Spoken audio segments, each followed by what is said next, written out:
Hello, this is Ben Worthing.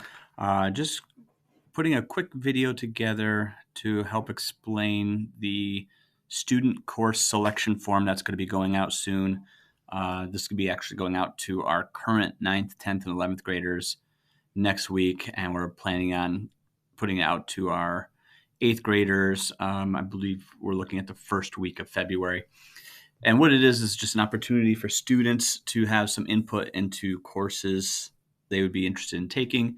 And we want to open it up for families to be able to look at it as well so that you have an idea. And what this video is going to do is just show you how it works and give you a little bit of the details behind it.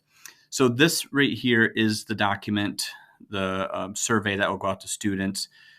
There's a link to the program of studies. You can also find this program of studies on our Slate Valley website, and this will give you details about all the different courses being offered.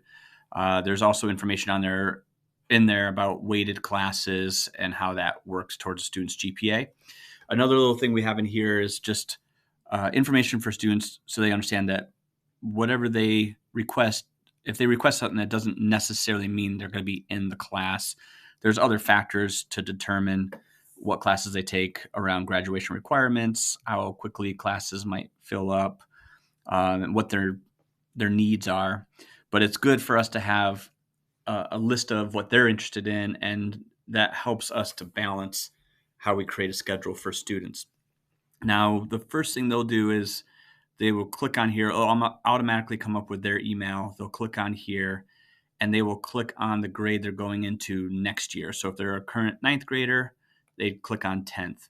What this does is it allows them to only see the 10th grade course offerings. I've included, along with this video, information. It's a PDF spreadsheet of all the course offerings, so you can see what the whole thing looks like. But to keep it from becoming overwhelming for the students, someone going into 10th grade won't see what seniors are being offered or what ninth graders are being offered.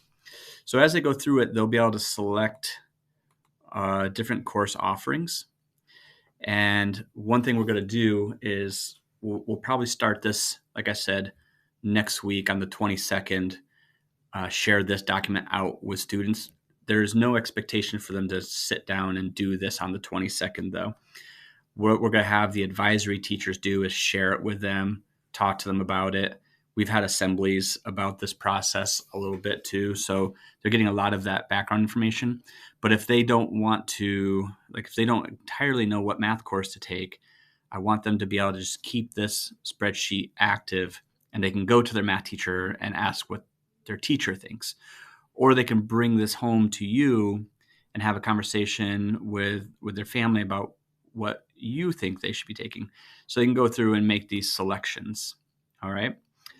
A piece that's helpful to understand is when you get down to some of these that have 0.5 credits, that means that this high school health class is a half-year course.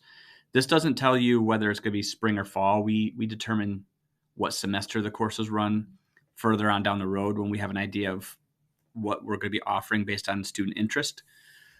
But what this document doesn't allow you to do is to select multiple things under one heading. So this physical education health, you might have a student that wants to take health and personal fitness. So what they'd have to do is select them in two different spots. And that's why that explains the selection 1 and selection 2 for those types of courses. When you get down here into the fine arts, there's a lot of offerings. So we have 3 different selections. So they can go through and say, okay, I want these 2 art classes and I want a full year let me go back up here, a full year of band, and I want this art class. So they have a way of making multiple selections under the same category. It is possible that they might want more than what they're able to select. So we've left a spot at the bottom of each grade level that allows them just to type in what they want. So their options. So if they're saying I couldn't select a guitar 2, I want to take that along with the other 3 things I selected, they could type that here and it goes to their counselor. Once they submit this, they're not able to come back and make changes.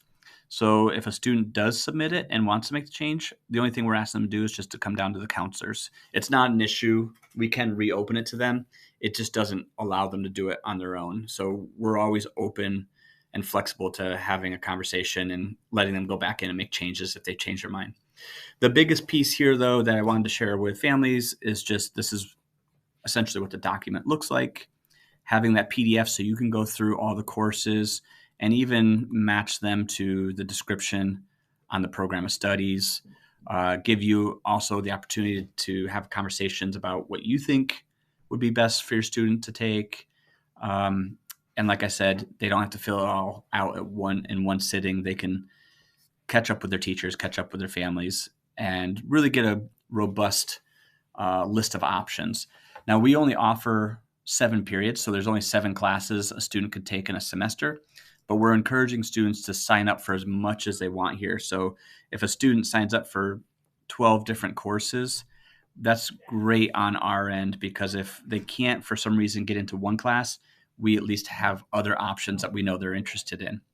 If you have any questions, don't hesitate to reach out to the school, reach out to your child's counselor, and we'll keep you posted as we go further through this process. Thank you.